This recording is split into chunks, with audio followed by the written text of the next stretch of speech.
the day, black in the night. Stripes in our veins, sparks gonna fly. The beast is awake, orange, black and white. Cause when the jungle come alive, who day we ignite in Cincinnati, we gon' rise in the jungle, we unite in dripping orange and black and white. Who day when we fight, live and die in these stripes. Wake up the beast, every day is a feast. Time to bust it off the leash. In the jungle, dripping heat. Tigers strike the city streets. East side, stand up. West side, stand up. If you reppin', who that? Time to put your hands up. Bengals stripes, we in it. New day, new age, yeah, we get it. Cincinnati jungle fitted. Who they in our house, we win it. Orange and black and white, we build it. Earn our stripes, you know we kill it. Bleed our colors, jungle dripping. Nasty, natty, yeah, we lit it. Lit the crowd, get the city loud. Yeah, we feasting now. Fit the pounds, make the city howl. Now we beastin' now. Thunder through the tunnel, from the sideline to the huddle. Stripes be tatted on the jungle when we flex that who they muscle on them. Stripes, Cincinnati, we gon' rise in the jungle, we unite in dripping orange and black and white. Who day when we fight, live and die in these stripes. Stripes. Now who got 'em, who rockin' on? Stripes. Now who wanna move closing on? Stripes. Now who wanna move on? If you got stripes, then you let the city know you rock 'em. Yeah, we got 'em. Yeah, we fought 'em. Like that black and orange on bottle. Bingo bottle. Never stop it till the beast. Hey guys, what's going on? Welcome to the show. This is Sports with Strawberry Ice. I'm your host, the Iceman, Jeff Trample, and as always, I'm bringing you sports from a West Side point of view right here in the great city of Cincinnati, Ohio, home of the back-to-back AFC North champion Cincinnati Bengals. Now, do me a favor, if you found this show, hit that like and subscribe button, smash that thumbs up. I'm up to 2,111 subscribers. Trying to get to 3,000 as fast as I can. I was at 2015 and I dropped off, so let's try to get the momentum going again. Try to get me going to 3,000. Now, if you're watching on Facebook or Twitter and you have yet to subscribe to my channel, why not? Please do so. Please go to the YouTube channel, Sports with Strawberry Ice, hit the subscription button, hit the bell for notification, and every time I go live, you'll be notified. Also, exclusively in the YouTube chat crew, I'm doing super chats. So if you want a question or something you got for Zim or anybody, everybody say my mic is loud. Hold on a second here. I got to fix this before I keep going. Sorry, guys. Let me try to fix that real quick. If you give us a super chat, I would greatly appreciate it. And as always, I'm coming to you live from the Ice Cave. And the Ice Cave is brought to you by T Properties. T Properties, quality housing for quality people. Check out the website at www.tpropertiesllc.com for all your rental property management needs and your rental needs. So is the mic any better, everybody? All right, let me get through this. I'll try to figure it out.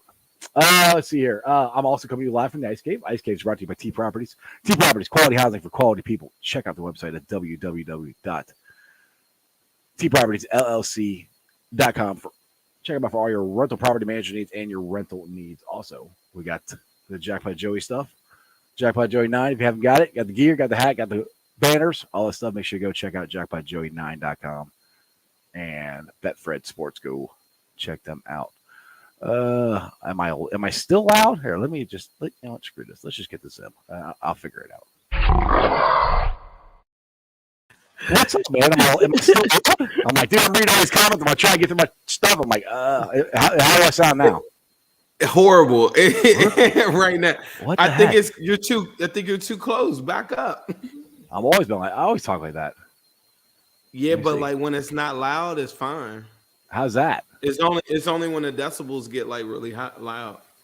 How's that sound now? Does that sound good? Or sound better? Yeah. All right, I'll stick with that. I think that mic just needs to get like the gain needs to get turned down or something, bro. All right, I don't know. There ain't no gain on it. It ain't that good of a mic. All right, so now that I'm, you know what I'm saying, it's only loud right there. Like I'm talking about, you need to back that thing all the way up, bro. Like it has no problem. Like I'm kind of loud anyway, so I guess it does. I don't know. It worked. I don't know. It worked fine yesterday, dude. I don't know. Computers stress me out, man. It's tripping, bro. I don't know. I don't know. I know we're live, but it is tripping. It's one of the good and bad things about going live. So is it good now? I mean, right there, is it good now? It's good when you're not loud. If you talk regular, it's clear as hell. Oh God. Okay. Well, I can't talk loud. All right. I'll just be in my monotone voice.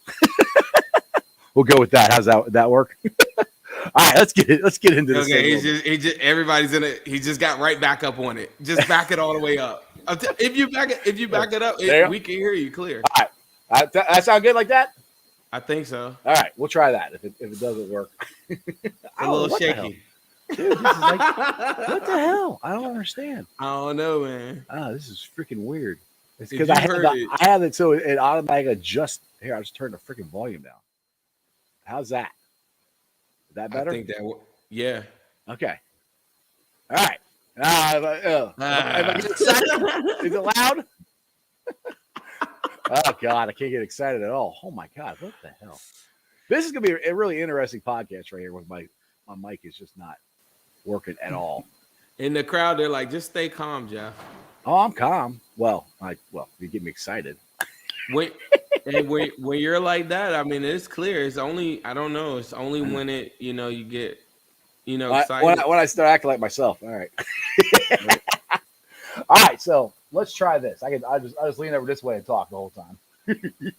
So the internet today is kind of blown up a little bit on the Bengals right tackle, and I blame James Rapine because he's the one who started on Locked On Bengals, and I put some stuff out there, and not everybody likes it.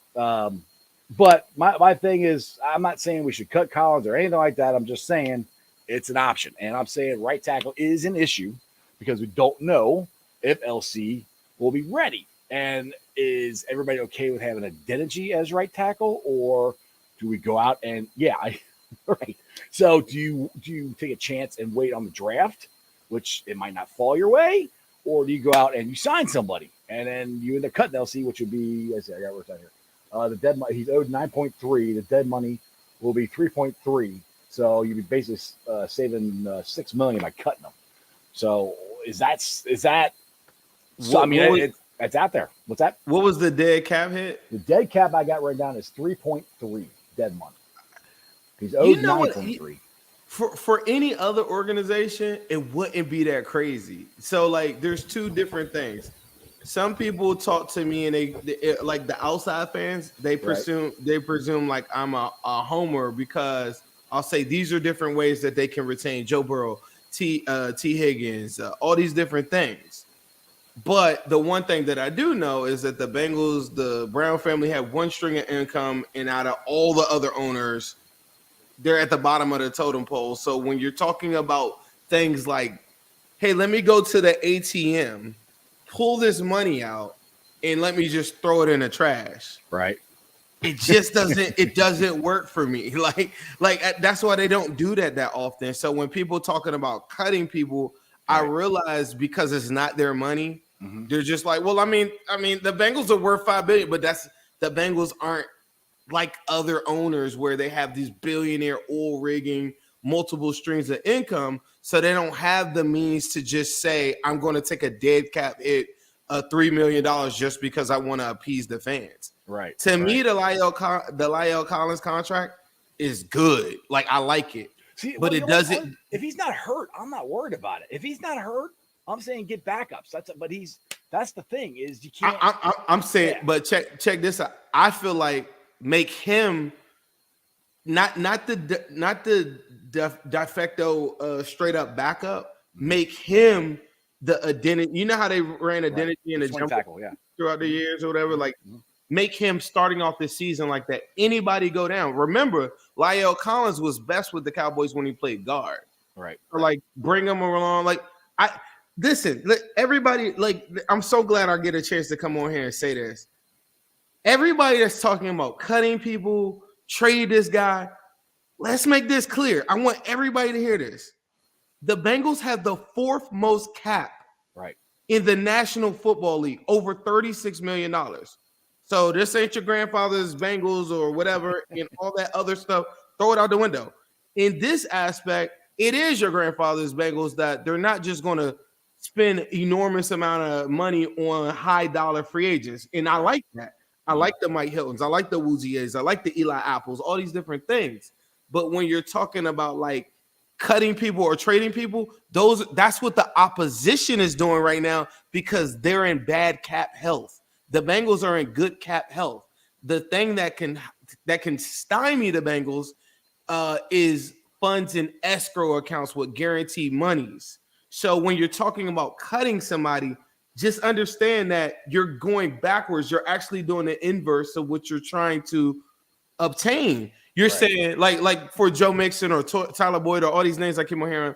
Say you were to cut those guys. That's a $2-3 million cut. Like Joe Mixon, I think the post June one is like 2 point something, whatever. You're losing almost $3 million. It's like 2.6. You're losing $3 million in escrow in your actual liquid cash that you could take and use towards Tyler Boyd and Joe Burrow and company. It's doing the exact opposite of what people are saying when they say that.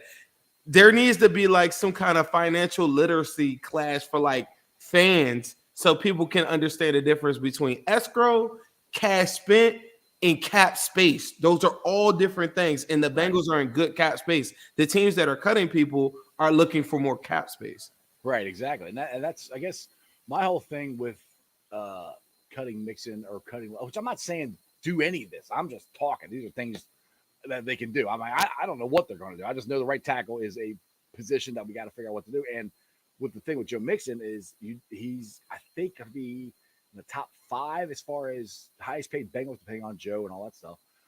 Just winning organizations don't do that. I mean, they don't, they just don't pay running backs that much, which, like I said, I want Joe to be here. I mean, and that's the thing where they could restructure, which is another thing that the Bengals haven't done in the past that they could do with or Mixon. That's another option that they could do. Will they do it? I have no idea.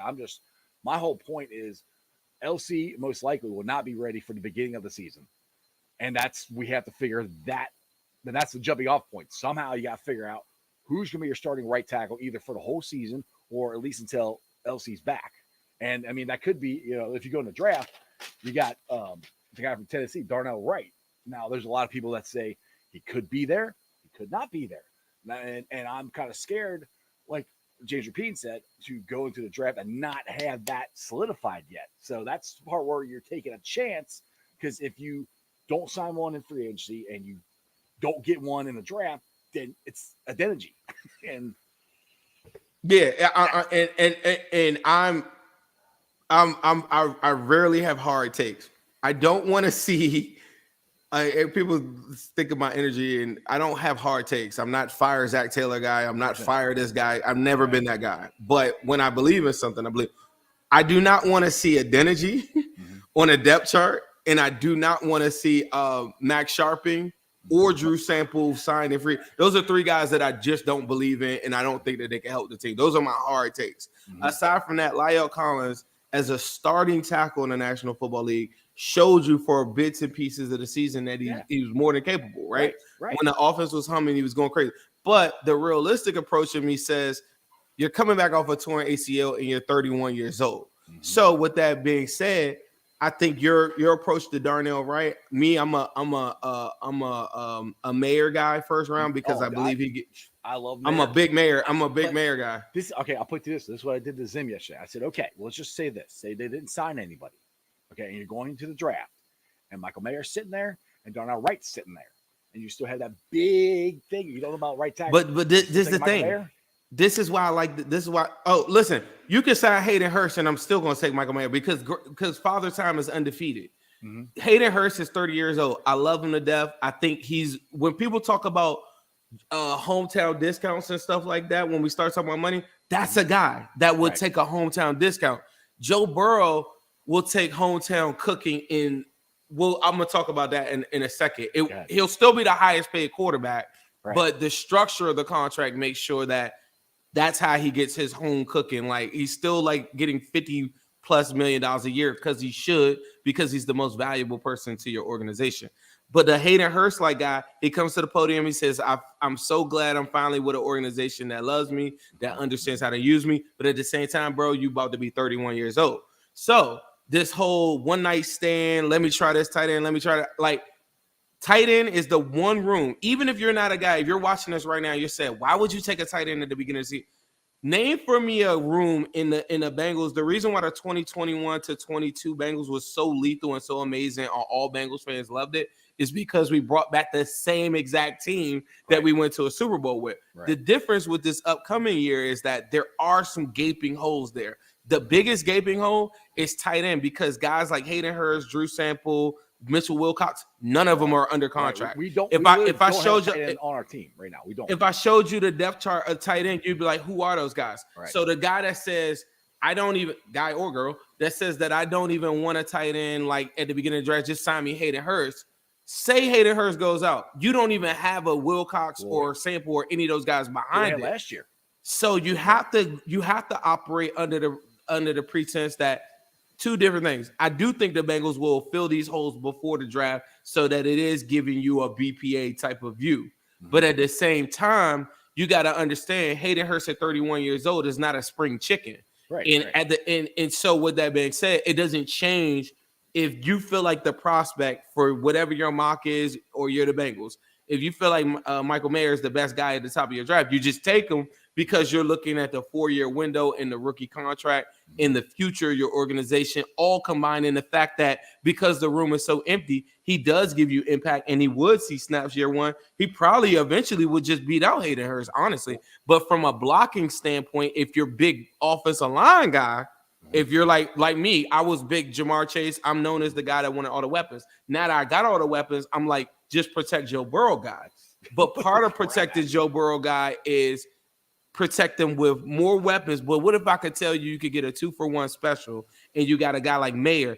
I don't know if you've seen this, Jeff, on Goodberry's on his Twitter right now. He's got a thing from yesterday. He's showing all the key blocks that Michael Mayer had just in one game alone, the Clemson game. So the guy that says that we're not running the football efficiently, the guy that says I want to fix the offensive line, Michael Mayer is the best blocking tight end in this draft. And he also is a polished route runner, and in a one-on-one matchup, day one would cook.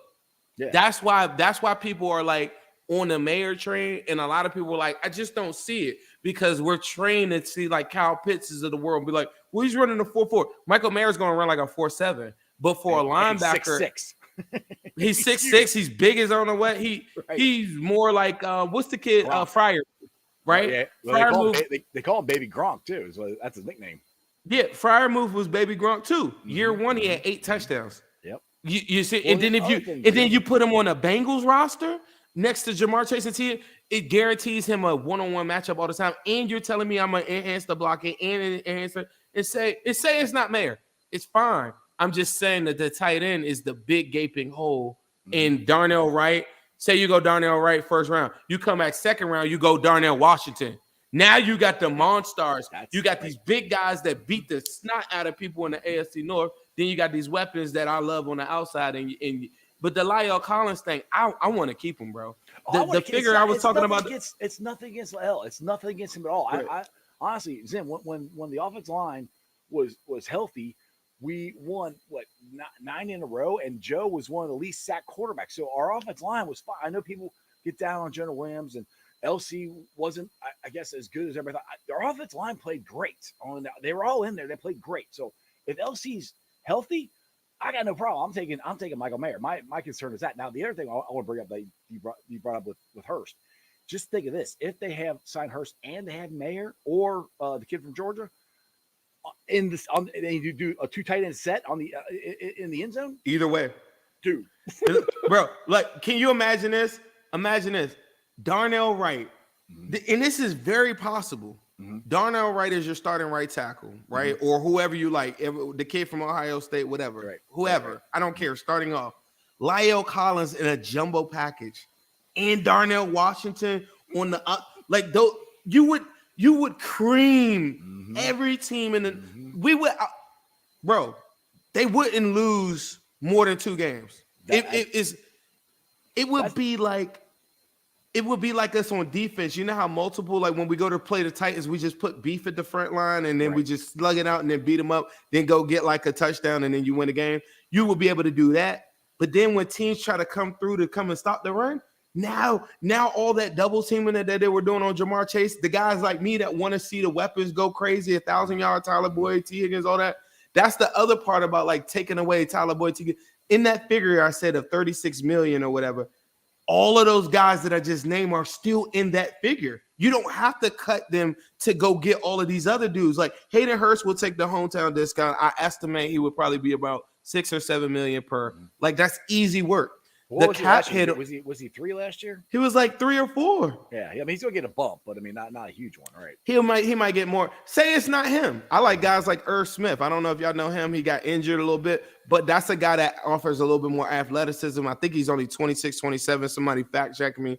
But regardless, you got that guy, like to teach people what's going on, like a haters. But the whole concept of bulking up the offensive line so that if you get yourself in a rut, even if you were forced to go with a Max Sharping or something like that, you got this bigger tight end that you could bring in line. Did you all know that Hayden Hurst was only used in 16 pass blocking sets last year? That means that Hayden Hurst is only used as a wide receiver, essentially. You can't bring him in line close to the formation. So the guy that says that, man, I want them to run better, you're not getting anything. And I don't know if y'all watch the 49ers. There's only one George Kittle.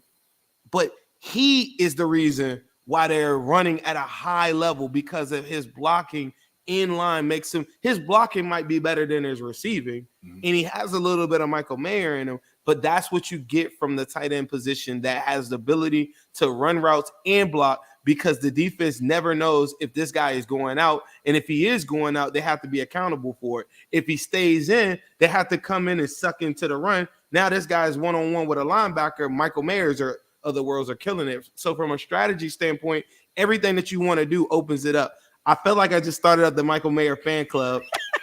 How was that pitch? Dude, I'm with you. I'm like when we first started, like right after the Super Bowl, I'm thinking like, all right, I don't know if we're signing Hayden. I like signing, but I really like Michael Mayer. And that's where I was on the Michael Mayer kick. But then I started thinking about it more, and I'm like, the right tackle really scares me. That's my only thing. As soon as that right tackle scares me because you don't know if and for Lael, you don't know when he's going to be ready. I mean, like me and Ace talked yesterday, Geno Atkins, it took him a whole year to get back from ACL. The center before we signed Karras. Bodine? Huh? Bodine? No. He was he tore his ACL. Oh, Trey Hopkins. Yeah, Trey Hopkins. I mean, he was the center, and he didn't have that great of a year, that coming back. So I mean, no matter what, he's still not going to be the same as he would be. That's where I'm like, you got to get some, or you at least got to get depth there somewhere in this draft or sign somebody. Because the thing, look, I'll tell you this: like, if we didn't lose 3 of our 5 freaking starters in on our offense line, we win the Super Bowl. Like, we're winning this damn thing. I don't care. The crazy thing is, I'm 100% with you. I'm gonna take it a step further. If Tyler Boyd doesn't go out in that game, I think you win that game, and then you get your offensive line back for the Super Bowl. Tyler Boyd as an option route in that game, I just thought would have killed them, and he was out. But this is the thing. It doesn't like this reminds me. It doesn't really remind me of the Chase Sewell thing that got really big with us. But it's Mayer free agent. Yeah, because but this is the thing. This is how rational. This is how sensible I am. I don't care if the right tackle is first round or second round, or maybe even like I would even entertain third. I'm just saying that they need to address that early. So even if that guy isn't who we think it is, the La'el Collins thing kind of works hand in hand with it. So maybe Darnell Wright isn't who you thought he was, which I think would be so. I think he starts like right away. Yeah, I do. But Goodberry said that before on his. He starts right away. Mm-hmm. He's not the only one too. The kid from Ohio State will start right away too. Right. The thing is, but the thing is, second round we're picking 60 in the second round. That's gonna be hard to really. I think we have a better shot of getting a tight end there because we're picking 6 in the second round. 60. Oh. 60. Okay, yeah. So I wish you were picking 6 in the second round. That'd be awesome. I'm saying what? That'd be great. But there's another thing. Don't count out this. The other. This is another thing that I think the Bengals fans gotta understand too. If there was a tackle out there, you want to tell. I'm gonna tell you the fastest way to like make Joe Burrow like invincible, and it's what all great quarterbacks have. It's like an elite left tackle. Like you see, like the Ravens get their Ronnie Stanley back. You see San Francisco with Trent Williams, and that's how Brock Purdy looks good. You see the Laramie Tunsil's. You like the left tackle, the blind side, the high dollar one, the one that's hard to find. I would trade the 28th pick away if one of the guys, excuse me, has like 2 years left. There are guys that are out there on the market that are rumored to be cut. So Bengals might get pretty cool with that too. Like Terrence Steele with the Cowboys. He got hurt for a portion of the season. The guy that unseated him, they rather pay him than Terrence Steele. Terrence Steele would start. He's a monster. You look at guys like who was the other guy? Mekhi Becton for the Jets. He hasn't had major surgery and major stuff. He just had a meniscus thing that he had to get cleaned up. They just took the safe route. Say that somebody that has 2 years left on their contract and I can own the rights for them for the next 2 years, I would get a 28 pick for like a monster guy like that. So I wouldn't rule that out. I also wouldn't rule out the fact that maybe they go sign a guy like Caleb McGarry or something from the Falcons as a right tackle. And so then when you go into the draft, all this is open. And people think that this sounds crazy to them. But again, the next 2 years of this Joe Burrow era, we understand how to bank. Like the guys that I'm naming, trust me, I'm not naming high dollar stuff. No, there's one. I hear. Fleming's another one that they could go get too. Bro, the kid Isaac something from the Eagles. He's a guy that would start probably at guard for us. I think he would unseat Volson if he had to. But I'm just saying, you just got to bulk it up and get the right guys. So Matt said the guy for the right tackle for the Raiders, 100%. Yep. But these are all things that they could do so that when you go into the draft, you are looking at the best player available. Right. And then, and even with that said, the reason why the Eagles were the Eagles is because just because they did that, they didn't stop there. You don't just say, oh, well, I got a Lyle Collins. I don't got to look at right tackle. No, you keep on bulking up that. Look, think about our linebacker room. People don't even remember when Jermaine Pratt went out. Akeem Davis-Gaither came in the game and got 13 tackles and played a hell of a game. And it's the reason why you don't mind him probably leaving if Jermaine Pratt wants a whole bunch of money. Yeah. So that's the name of the game is like bolstering it up because what do all our oppositions tell us every week after we beat them? Oh, we would have won the game if such and such wasn't hurt. We don't care about that. We're the Bengals. We always got depth at the positions, wide receivers, linebacker, whatever position, whether it was mix and man out. P. Ryan just stomped the mud hole and ran over 100 yards in you. Whether my starting number one cornerback went out in a Awuzie, I just came back with Can Taylor Britt and I just cooked and killed everybody in the playoffs. It doesn't matter as long as your front office is putting the depth behind the pieces. Don't ever feel like just because you feel like you got the pieces that are initially there, that's it. How do I know? Because the last 2 seasons, what happened? 2-3 guys go out before the Super Bowl. You're forced to start Adeniji and Isaiah Press for a Super Bowl.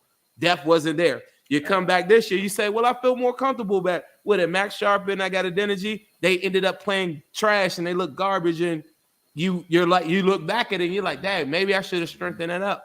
And I feel like they gotta look every position like that. If the best cornerback is available first round 28 pick, I'll take him.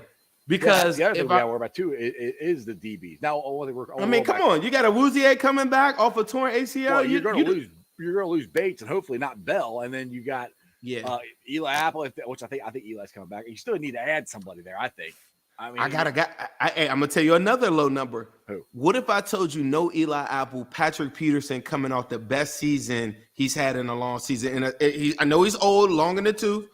Only wants $4 million, same money as Eli Apple. Patrick Peterson coming off a top 10 year in a Lou Anarumo system. Y'all tired of the whole antics of Eli or whatever, and you don't believe in him? I still like Eli, but I like Eli. I like Eli. Sometimes I wish you just stop tweeting sometimes. But there's a bunch of people that sit around and say, well, the Bengals aren't going to sign it. Yes, they are. They are going to sign people. They're just not big names, and we know that because they consistently do it with the Awuzies, the Hiltons, all this different stuff like that. They have the money to do so right now.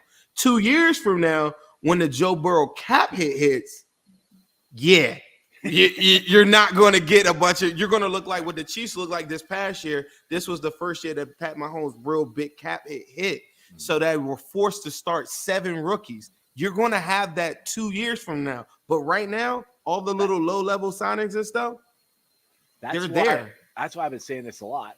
This is the year the Bengals got to be more all in. And I agree with exactly what you're saying. That's kind of where I'm at with the tackle position. You got to have somebody there, and I want some veteran or somebody there before the draft, so we aren't forced to take a right tackle. I mean, if he's there, great. If Michael Mayer is there, great. Because I think I think in a first, second round pick, we can get a tight end and a tackle. I think it can happen. Now, the other thing I said is I think isn't that the dream? Don't you feel like that's the dream? That's whether dream. it's tight end, offensive line, Right. offensive line. I don't care. I don't care. That's that's way, me. Yeah.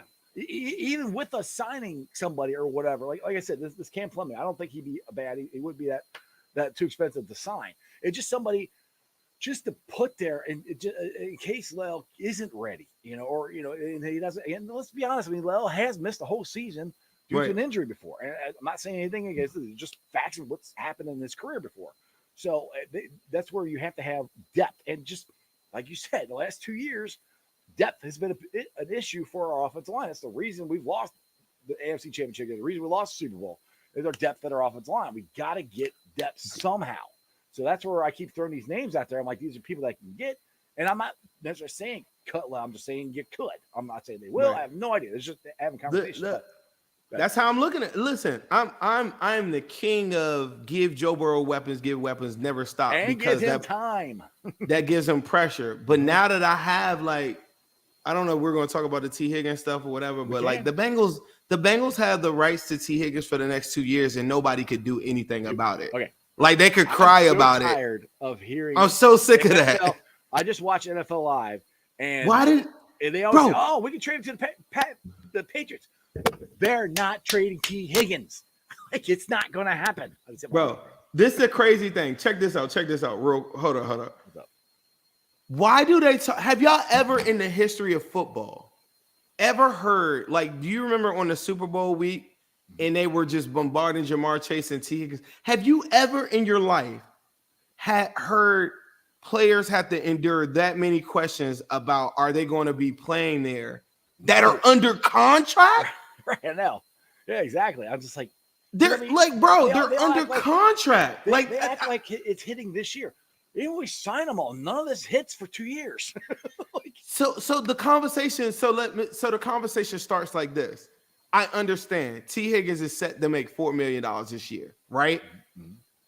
And his cap hit is of $4 million. Like it's nothing. Or maybe I got the total amount, but the cap hit is only $4 million. Right. So they're saying, well, he's worth way more than, and I get that.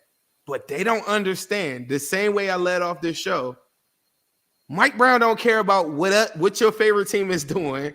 Mike Brown does not care about what has happened or transpired in the history. Mike Brown does not care about your wide receiver that acts to get off a team. T. Higgins made it very clear he wants to be here and he wants to play with Joe Burrow, right? Mm-hmm. So we're not dealing with a situation of a guy that don't want to be here. But I'm here to tell you, Mike Brown doesn't care.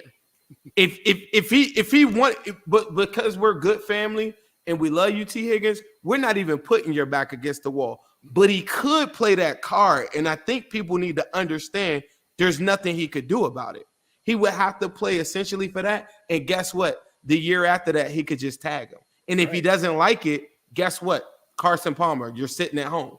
Right. So the outside people that say that stuff, I'm like, you don't know the history of the Bengals. He doesn't care what happened to Tyreek Hill or A.J. Brown. This is Mike Brown. He doesn't vote with any of your owners. He doesn't agree with anything you're saying, and we operate very differently. Why? Because the Browns family, one source of income is the football team, so they don't treat this as like some hobby, like, oh, okay, somebody's getting on my nerves, get them out of here. Like, no, they don't care. This is their baby. And they're not playing around with it. And I think everybody, but be that as it may, I think they do get the deal done because I don't think they'll have a problem paying T. Higgins the amount of money that he wants. The guaranteed money is the only part that people, whatever. But at the same time, I've never in my life just seen, I was looking at, how come they don't say that to the Chiefs? Do you know that the Chiefs currently have 29 players that are returning to their roster, but 23 players are free agents? 23. But none of them have to go to a podium. None of their fans have to go on Twitter and say, man, bro, we're going to keep them. I'm talking about Orlando Brown, big names. They're starting left tackle. Bro, they're starting left tackle. They're starting right tackle. They got hella people that are free agents. They're McCole Hardman, the kid Gray or something like that. They got 3 wide receivers that are free agents, but they're not answering any of these questions. It's the whole narrative that the national media thinks the Bengals are still cheap, which drives me nuts. It's like when it comes to their own players, historically they've paid them and they've kept them. You know, they're star players. So I mean, that's where. And the thing, I'll ask you this too. I asked Ace this yesterday.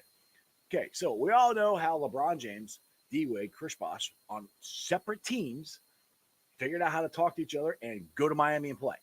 You don't think that Joe Burrow, T. Higgins, Jamar Chase are all on the same damn team in the same freaking locker room? They're like best friends. They hang out. You don't think they had conversations about the contracts, about, you know, how we all want to stay together and blah, blah. You don't think those conversations have happened? I do. I mean, I don't know for a fact. I mean, and me and you know personally, just I saw your intro, you know, shout out to Platinum DeVille, rest in peace. You know, I had some real deep conversations with him. Me too. You know, real deep conversations on, hey, building a house, different things like that. And I don't want this Cincinnati.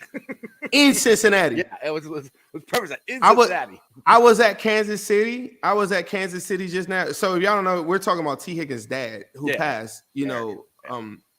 So listen, I was in Kansas City just, you know, when we just lost the AFC Championship game. I hung the whole time with Mama T. Like, they like Cincinnati a lot. Like, I'm just saying, like, that's not money is going to take, ahead of that. But it's not a situation where this family doesn't want to be here. They feel loved here. That's the thing. They feel loved here. I would say that they love it. I mean, every time I see her, like, she's super happy awesome. about the situation. Yeah. And I love her to death because she's like, if I was a mom, I would just go crazy. If my son was in the league, I wouldn't care. I would just be like how she is, and that's why I love her. She's awesome, and that's the realness. Like, I can't be fake. And I just think that people are money is very important because money gives you freedom to do things that you want to do. You want to go on trips. You want to build a certain house. You want to live a certain type of way. It gives you freedom. But I'm here to tell you, money isn't everything. In the relationships that that family has built within the Cincinnati in a short amount of time, I do think carries some weight too. Exactly. Now this will be crazy. There's no way in hell this is going to happen. But Williams says, "Can we trade Tyler Boyd for Jefferson?" No, they're not trading this Justin Jefferson for Tyler Boyd. I love. I've seen a scenario though. I will say this though. I've seen a scenario one time, and it could work. T for Jefferson. Yeah, I could see that. You have to give them more. But you would get that, and then you would have to pay your whole. I wouldn't do it. But your whole entire roster, you're like when you look at the sheet, it would just be Joe Burrow, Jamar Chase, and Jefferson. Yeah. After like next year, it would be insane. Like all your players would just be like guys playing on hometown discount. Like if you did that, you're talking about you had the two highest paid wide receivers in football. I don't even know why I entertain that. I have seen it, but I've seen it is possible. Different teams. Like, oh God, it is possible. Well, because I just feel like everybody talks to us to suggest that there's no scenario like we're going to be successful, and I don't think they understand that. Dude, the Joe Burrow. It's Joe's entire freaking career. The window is open the whole damn time. I don't care. It's open. Says. And people are like, oh, that can't be possible. Like, look, Aaron Rodgers, as goofy as he is, their window for winning a Super Bowl, they only won one, but their window to win a Super Bowl has been his entire freaking career. Right. Patrick Mahomes, oh my God, he's Jesus when it comes to football now. Their window to win a Super Bowl is his entire freaking career. That's what happens when you get these quarterbacks. Right. That's just it. That's reality. I was telling somebody this earlier. I'll be hanging out on Twitter Spaces and stuff. So I was in there earlier, and I said, man, it's super. I'm telling y'all right now, the honeymoon is over. Like, there is no underdog. Whatever, y'all better whatever. Wait. Have you told the Chiefs that yet? Because they're still underdogs, and nobody believed in them for winning the Super Bowl. But I'm not even. I'm telling you right now, Ice. I'm not even engaging with no Chiefs fans. Like until we play them. Until we play them, I ain't got no words for them. Dude, But I'm so sick of that. Go ahead. I'm so sick of them. But Betfred Sportsbook, wherever you like to place your bet, the Bengals have the second best odds to win a Super Bowl. Mm-hmm. So we're not talking about like we're operating out of hope. The Bengals are about to, like, say we get through free agency and have a draft. There's a chance that they might end up with the highest odds if the Chiefs can't retain like some players and whatever. They might be the Super Bowl favorites in about a month or two. Mm-hmm. So like this concept that it's we could just do this for the next 10 years. Like, no, you got to be assertive, and that's why people are like, oh yeah, the Bengals ain't gonna do nothing free agency. Shoot me, because I'm telling you right now. The Bengals 100% better do something. It ain't going to be. I don't think it's going to be big names. I will preface. No, but it doesn't have to be. Right. No, it doesn't have to be. It doesn't have to be. Like the scouting department in a lot of different areas, there is room for improvement. Mm-hmm. But there are areas that they are absolutely lights out at, and a lot of the stuff that they've done on defense, lights out. Mm-hmm. And if you're telling me you just got to fill in cornerback stuff, fill in maybe a potential Jermaine Pratt, who I do think is gone. You go get another linebacker, you do all these different things, or maybe you just do that through the draft. Regardless, they're going to have the opportunity in the next 2 seasons to go get free agents. Now, after that, it does get sketchy because of the money flow of what we're trying to do. But the reason why Joe Burrow is very important in this aspect, and I can see this, and this is how this is my definition of hometown cooking. This is the part that the Chiefs fans and the Bills fans won't tell y'all. And I don't know why. So going into contract stuff, I'm not going to make this super detailed. I'm going to try to make this as short as possible. Yes, please dumb it down for me. Thank you. Joe Burrow will be the highest paid quarterback in the National Football League, right? Mm-hmm. Yeah. But the Bengals have done that with Boomer, Carson, and Dalton. So we know how that looks. And why that doesn't matter to the Bengals, because on an every week basis, you go look at the money right now. Fox, NBC, all these guys like that, they're giving Bengals a whole bunch of money on a week-to-week basis through the TV money and the contract stuff. You see the pay core stuff, all these different things like that. They're getting money like that. So when you're paying an annual salary, you're getting the money in. It's almost like me if I order a shirt from Jackpot Joey right now. He doesn't have to print it until I give him the money. Right. And then he can ship it directly to me, and he didn't spend $1. Right. So that's how annual contracts work. But when you're talking guaranteed monies, this is how the Joe Burrow contract can work. And they did the same thing for Patrick Mahomes, and they did the same thing for Josh Allen. This is why you don't need to cut anybody. This is why everybody can work. This is what Jamar Chase was talking about Super Bowl week. You do a contract that has rolling guarantees. Mm-hmm. So it doesn't make the Bengals put all of the guaranteed money like how the Deshaun Watson one was with the $230 million. What's the owner name? The Browns dude, Jimmy Dumbass. Jimmy Dumbass. There you go. Jimmy Dumbass takes 230 and sits it directly into a bank account and says, the hell with it. I got other different things I got to tend to. Right. The Bengals contract for Joe Burrow looks like $230 million, but it's probably spread out, and it looks like a guaranteed of maybe like $110 million or something like that. Mm-hmm. And say they did that, they would give him a signing bonus of like $60 million. Where did they get $60 million from? When they changed the name from from Paul Brown Stadium to Paycor, right? Mm-hmm. Right? Here goes your $60 million. That's actual liquid money. The rest of the $40 million, yeah, we got that because we made X amount of money last year. I'm not going to speculate. The Forbes is about to come out.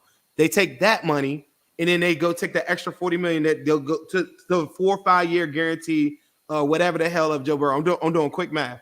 They put that in the bank. So then we're good. Right. Now the rolling guarantees throughout when they get to year 4 or 5, it starts to pull some more money, and that's how you get to the 230 or two. In this case, Joe Burrow $240 million. So it doesn't hemorrhage your franchise like how the Browns would be if they were operating like a mom and pop. Jimmy Haslam's a billionaire, so he doesn't really care. He's worth $5 billion himself, not even his team, just himself. So he could go cut a check for anybody he wants, anytime he wants.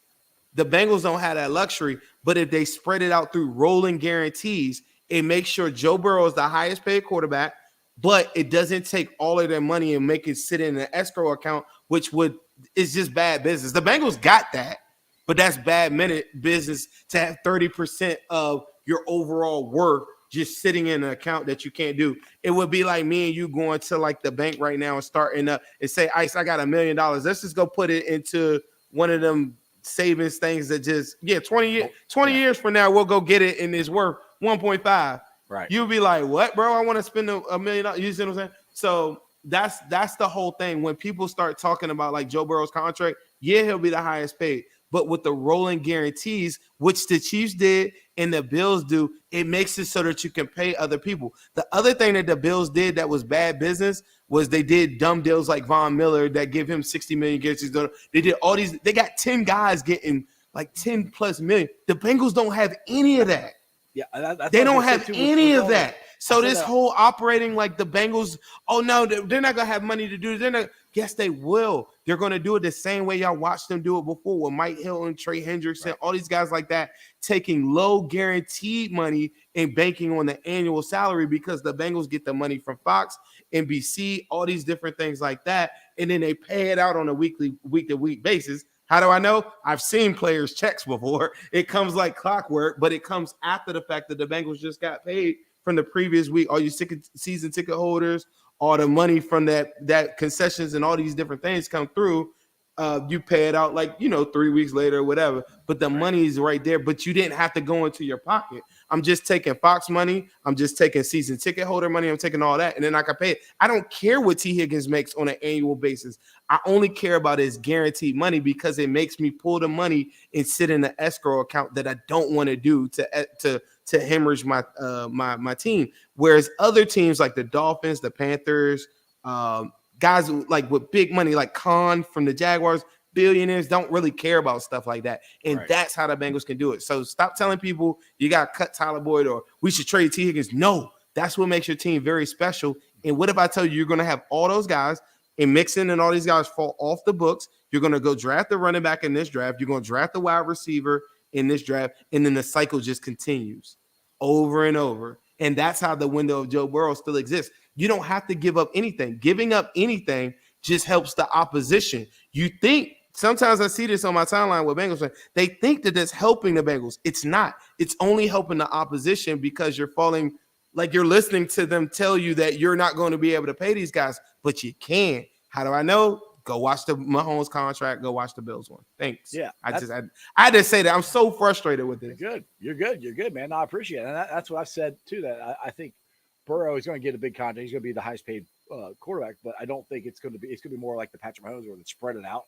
So I think they can do the same thing with T and Jamar, just like you're saying. Now, there's comments in the chat here asking if we think they're going to tag Jesse Bates. I personally don't think they're going to tag Jesse Bates because he'd be the top 5 in safeties. What's that money? I don't even know offhand. I mean, I just don't see them doing that. But that's the reason they drafted Dax Hill. And my thing is, two guys that I don't think are coming back. I don't think Jesse Bates is coming back. I don't think Pratt's coming back. And because those are the two positions that they actually have depth in. You got Dax Hill there. I'm not saying he's plug and play or anything.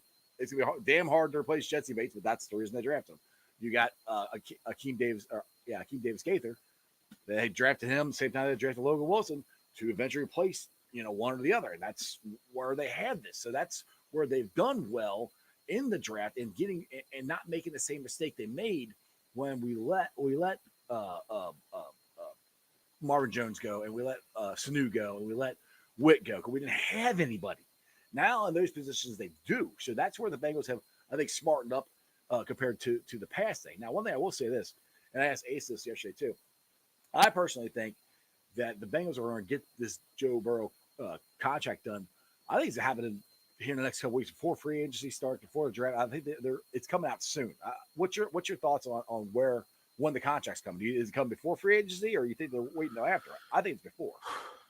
I don't know, man. That's when we looked at this. We looked at the Mahomes one was like in June, July. Mm-hmm. I just feel like they're gonna. You're talking about just specifically the Burrow one. Yeah, specifically because to me, they gotta get that one done. And to me, it's hard. They can do it, but because they're gonna have an idea of what the contract is. But it's easier if you get it done and then you can sign everybody else, and then it just makes your offseason a hell of a lot Yeah, easier yeah. to figure out what to do because you got the big one done. The sooner the better. I want to be if me personally, I don't know how the Bengals feel. It might help them. I don't know, but I want to beat Herbert. I want to beat him too. In case what I'm saying, like currently right now, I look at it almost like a quarter law. Like, like once a case goes through and it wins that way, for the rest of the time, like it's Murphy versus whatever. Like that's how I look at Mahomes and Allen. I'm like, this is law right now. Like this is how you manage this. If Herbert comes out, it does something crazy, then I might say, Well, how do you think that's going to affect Lamar? Because I mean, he's trying. I think Lamar's trying to get that guaranteed money. If Joe comes out and he's the highest paid, Lamar's going, well, wait a second, I've won MVPs. And you guys won't even pay me. I mean, I think Lamar's gone. I think they're going to trade you. I think he's beyond repair. Oh, I mean, bro, did you see his IG story? I want to say the head it was exploded. Like, yeah. And I mean, right mid on the wall. But the Lamar one is dangerous to a certain extent. And that's where I like to get Burrow's done before he gets his, just because he is trying to get a guaranteed thing. I'm gonna tell you this: on one end, Lamar needs an agent, and if he had an agent, it would help. I think he's just looking at the Deshaun Watson one, and I don't know who he gets his advice from, but I think he's looking at just the Watson one. You notice how when I looked at the Watson one, there is merit to it. It now says $230 million guarantee is the standard, but the way that I'm structuring the Burrow contract is different. Right. The structure of it makes it so that it's team friendly, not the fact that it's a hometown discount. Like Burrow is like if I knew Facebook existed 20 years before it came out. Right. You buy all the stock and you just be like, give him a blank check. Like if I met Mark Zuckerberg, my wife would hate me, and I would say, honey, I'm selling the whole entire house. We're getting out of here. This guy, Mark Zuckerberg, is going to make us billions of dollars. Dude, we'd be owning. That's what Joe Burrow is to me. We'd own our own podcast network then.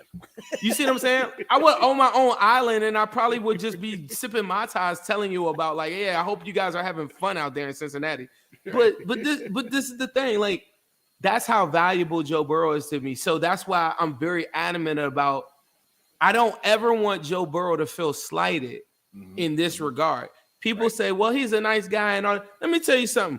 The first interview I ever seen from Joe Burrow when he got drafted, they said he was on he was kind of drunk. It was right after LSU won a championship. Yeah. They said, what's the difference? What's the difference about the college and the NFL, whatever? He said, I finally can get paid. So like anybody thinking that this dude is like, his name is Shiesty. He wearing chains. Like I was there when Boosie gave him his, like when they gave him his first chain, I know his jeweler. Like he ain't you're like he gonna care about the money, but at the same time, at the same and then think about this: how would you like it if you went to work and some schmuck named Deshaun Watson, aka the Booty Bandit, comes in? He comes in next to me, right? I'm on my computer work. I've been working my butt off for the last 3 years. I'm working my butt off. This guy sits next to me, and then he gets all this money, and I'm sitting there saying, "What? Why the hell did the Booty Bandit get all this money?" I'm Joe Burrow. I never want him to feel like that. Right. You know what I'm saying? Yeah. No, and so that's how America works. And there are other countries too that not just America, but that's the way it should work. It's life in general. That's the way. Yeah, that's the way it works. If you are worth this a certain amount of money, you should be paid as such. Now, Joe Burrow, this is where he loves Ohio, loves you guys, loves everything about it. It's the structure of it. He can help the Bengals with that so that they're not taking all the money and just saying I'm hemorrhaging a franchise by doing so. So that's the hometown cooking part of it. But I just think people got to understand, like, Joe Burrow is like, Facebook to me. Like, if you put money into this thing, it will blow up and it will, like, look what he did to Cartier. I went to a shop out. I was on the West Coast one time. I just was looking at glasses. They had a section that was missing because of Joe Burrow. He had Amazon sold out of fake Cartier glasses. Like, so this is crazy. Go, black-owned guys and means and all. Go ask them what happened when Joe Burrow wore a jacket. Go ask Ace. Ace was on your show yesterday. Ask him what happened when Joe Burrow wore a shirt from him. I need him to wear one of these. That's what people ask me all the time. I was like, Joe will never wear these, because it says his name. Ask Ace. Joe wore Ace's shirt last year. the Migos. He wore that. That's what I'm saying. Yeah, I mean, What he does for your franchise, to me, he's the biggest asset. So the Brown family don't have oil rigs and they ain't Jerry Jones, but they got Joe Burrow. they got Joe Burrow. They got jackpot, baby.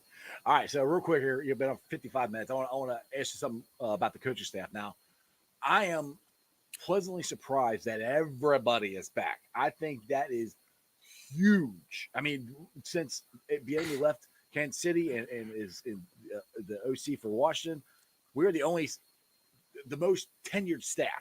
5 years, going into 5th year, we're going to have every single person there.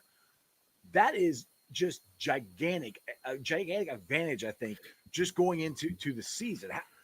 I think this might be the last year. I don't see how Lou or anybody is going to be head coach next year. But the pressure's on, Ice. Do you feel the pressure? It's Super Bowl. Hey, bro, I'm telling you. It's pressure's last year though. It's Super Bowl. Nah. No, you don't think so? This pressure is different. It's Super Bowl or bust. Because okay, all right, I got you. Because of the coaches probably leaving after this year and probably not gonna be able to keep everybody. So I got you on that one. So, it's Super Bowl. I'm telling you. Why I say you go. This is why the Bengals have to go all in. This is it. Because I mean, not the one that's closed or anything. It's still gonna be open. But this is your chance to win it with this group. And I think it'd be really special for this group because they came in together and to actually win it together. That's where I think. Yes. Sorry. Go ahead. No, you're fine. That's why I'm saying though, when you say stuff like they gotta go all in, guy or girl that says, well, the Bengals ain't gonna spend bigger, you're scaring them. You can't say all in. You gotta. I'm trying to work on like my language or whatever because the Bengals will be active in free agency. And why? Because if you know what I know about this new Joe Burrow contract that's about to come up, the next 2 years are the 2 years that they actually will be able to fill in with a bunch of free agent stuff. I'm telling you right now. After that, they ain't gonna be traded. Like there is no trading picks. They're gonna be drafting heavy. After the next 2 years, they're gonna be relying on the draft. The Chiefs just did, bro. They just started 7 guys like as rookies or whatever. Right. And then why? Because, like I said, they got 23 upcoming free agents right now this all season. Whereas we got one guy that I'm like is a must sign. Von Miller is the only must sign. There's an argument for Hayden Hurst and P. Ryan, sure, but Von Miller is the one that I'm like you cannot lose him because. Right. Do you think they signed P. Ryan? Do you think they signed him? That's a tricky one, man. Yeah, because I'm just talking money wise. That would be your 2 top running backs would be in the top 10 or whatever, probably of money on the team. That's tricky. I think they got to restructure. So I'm a big Mixon guy, right? I like Mixon. I'm not one of the guys that think he's washed. He had 1,300 all-purpose yards. He had 1,500 all-purpose yards the year before and went to a Pro Bowl. He's 26 years old. I think the Bengals staff ran into problems in the Browns game. Chiefs game, in games where they just did not want to run the football for whatever reason, and people are like, "Oh, he didn't run." Joe Mixon didn't play in 2 games with the concussion. Right. He didn't have the DeMar Hamlin game and still ran for 800 something. He almost had 1,000 yards just off of the 3 games I outlined. When we were at our best, Panthers game, Falcons game, Saints game, when he ran for 5.6 yards a carry, Bills game, is when they're running the football. Now, you can convince me that the Bengals need to draft a running back, and you could also convince me that the Bengals need to restructure. I don't know if you saw the Aaron Jones deal where Aaron Jones, a lot of his salary got converted into a signing bonus. So instead of them paying the 10 or 12 that they were about to pay him, they gave him like an $8 million signing bonus. So now his cap hit is like 4. Right. Now, if the Bengals did something like that, at the same time, I'm going to say, show me the money. What did you do that for? To like Mixon would be cool with this. You got to do something with the money. Yeah. Like if you're going to restructure to go give me an extra 5, 6, 8 million or whatever, don't tell me that you just use it to put in a Joey B foundation. Like, no, take that money and go get me like a tackle. Go to don't just restructure. Just like if you're going to restructure him, go to the draft. I would entertain a running back as early as 2nd round, even though I'm not a big favor of it. But they got a kid like Jahmyr Gibbs for Alabama, whatever, like somebody that can pass catch or whatever, I would be all for it. The thing is, the only, and this I'll bring this up. And this is nothing. It's not hate on Mixon, but me personally, I think P. Ryan fits better in the offense because He can pass block better than Mixon. Mixon's gotten better at it, but I mean, Ted Karras basically said Piron's a offensive lineman. That's the only issue I have. But our offense is a pass first offense. It is. That's just whether we like it or not. That's what it is. And I don't like it like that. I don't. I think guy that says that be like, y'all gonna get Joe Burrow killed.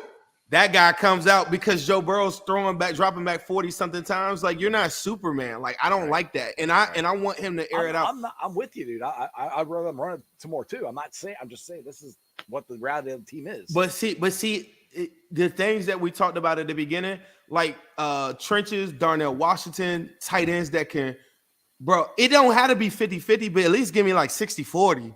Yeah. Like, the magic numbers for me is I walk out of a game, you go look at like the Panthers game or whatever. I think Joe Burrow made like 32 pass attempts or something like that, which is kind of even higher than what I even thought.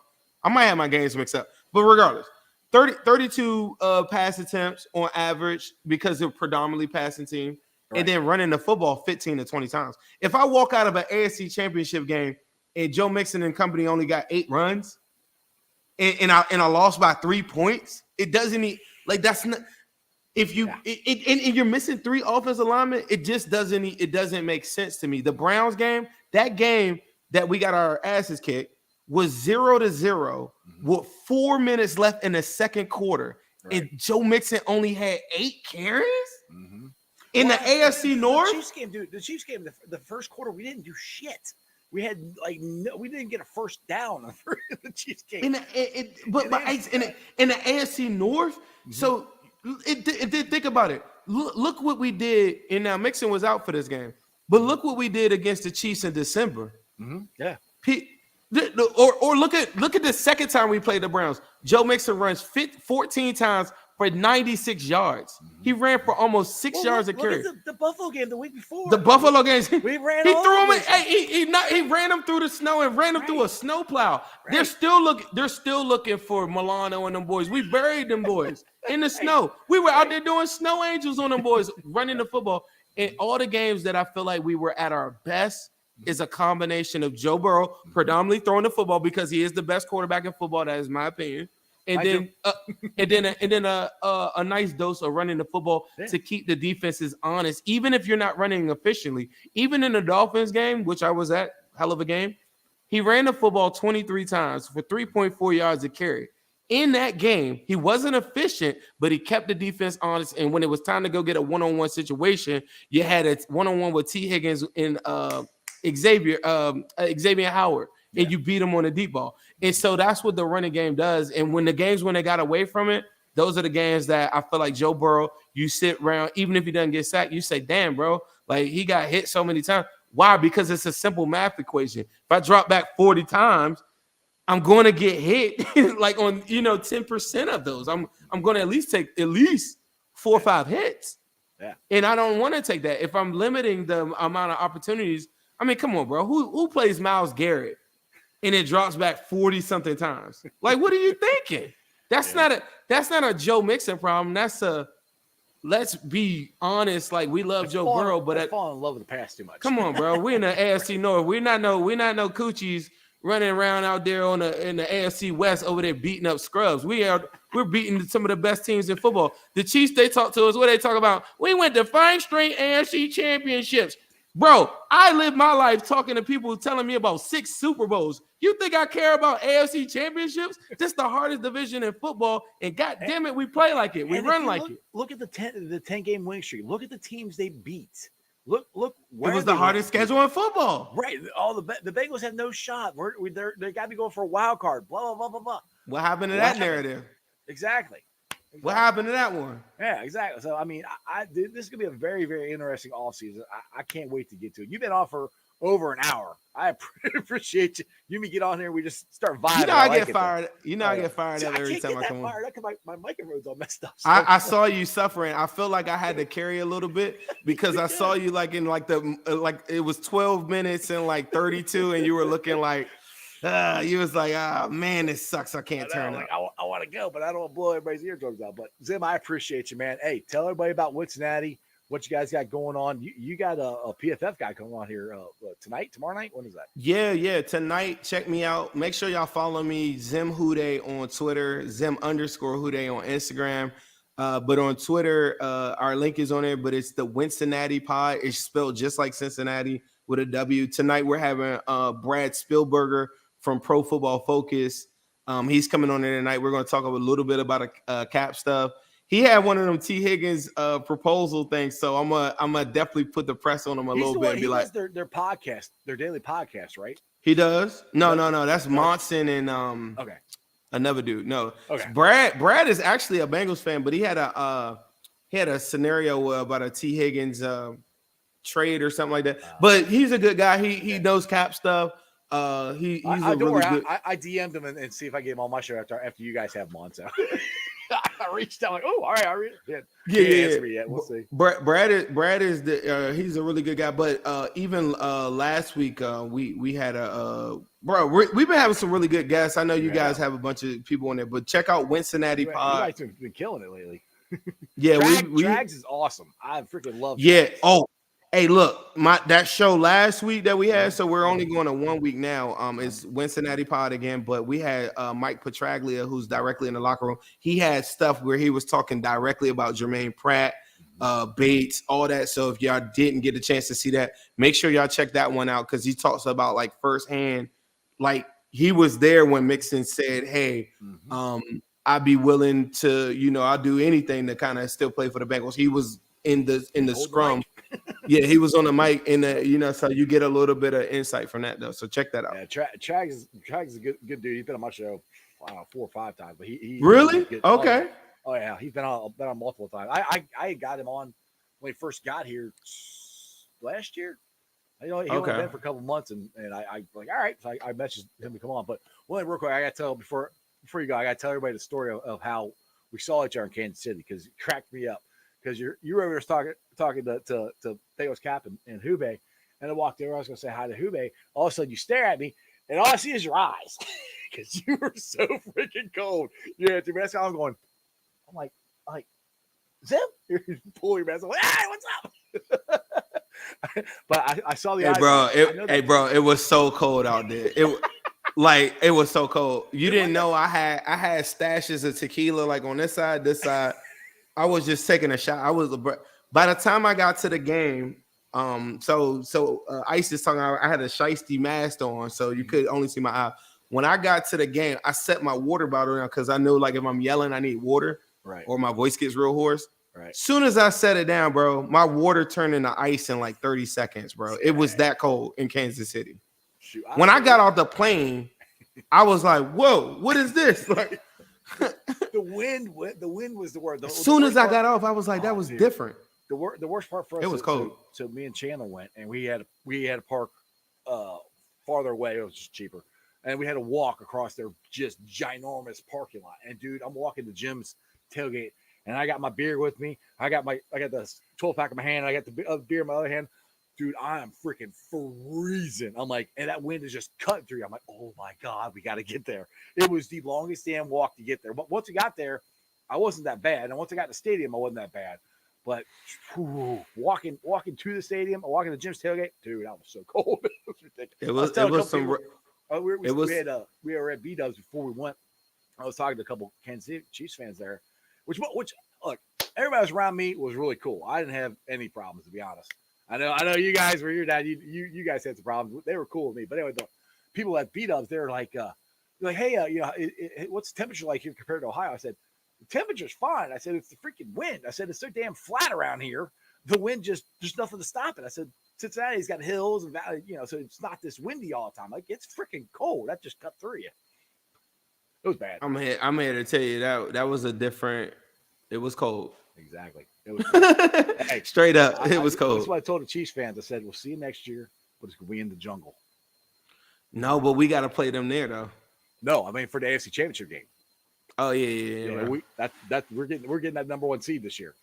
Yeah, for sure. I think that their division is going to help us out a lot this time. I think this is the first year that Herbert can get the best of them, knock them down a couple games for us. Coach doesn't go for it on 4th down and 500 times every year. I hate banking on other teams, but I feel like they're gonna because their division is just so soft, bro. Like I can't stand it. Yeah, we got to get off to that 5. So soft.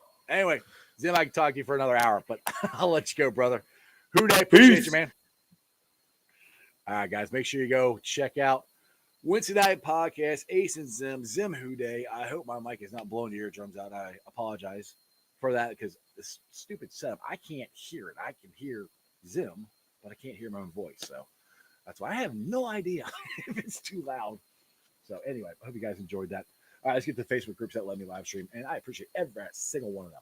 They are Houday Nation, Houday Legion, Bearcat Ruckus, Radical Reds, the Ohio State Bucknuts, the Ice Bar. And then you can follow me on all my social media platforms, all under Sports with Strawberry Ice on Facebook, Twitter, Instagram, and TikTok. Twitter handle is at Jeff A. Turnipole. TikTok is at Iceman90. I will be pulling a sound off later on tonight. Putting it on the podcast. It's on BeanPod, Apple iTunes, Spotify, Google, Stitcher Play, pretty much wherever you get your podcast. Please make sure you rate, like, and review. Leave a 5-star review. Leave a comment so more Cincinnati fans can find my podcast. YouTubers, you guys are awesome. We are holding steady at 2,111 subscribers. Tell your friends, tell your neighbors about the Sports of Strawberry Ice. Let's try to get me to 3,000 as fast as I can. I would appreciate it. And like I said, you guys are awesome. I do this every single day. It's a lot of fun. I enjoy it. It's hard to get people sometimes to come on the show. You're like, what day you want to do this? I do it every day. What day you want to go? Well, I think, Saturday, sundown. Actually, I'm going to have a show Saturday. We're going to have Mark on Mr. Third Down. So you have to check us out 6 o'clock Saturday. Anyway, got a great show coming at you tomorrow. Hope you guys enjoyed this. And that's just sports, baby. See ya!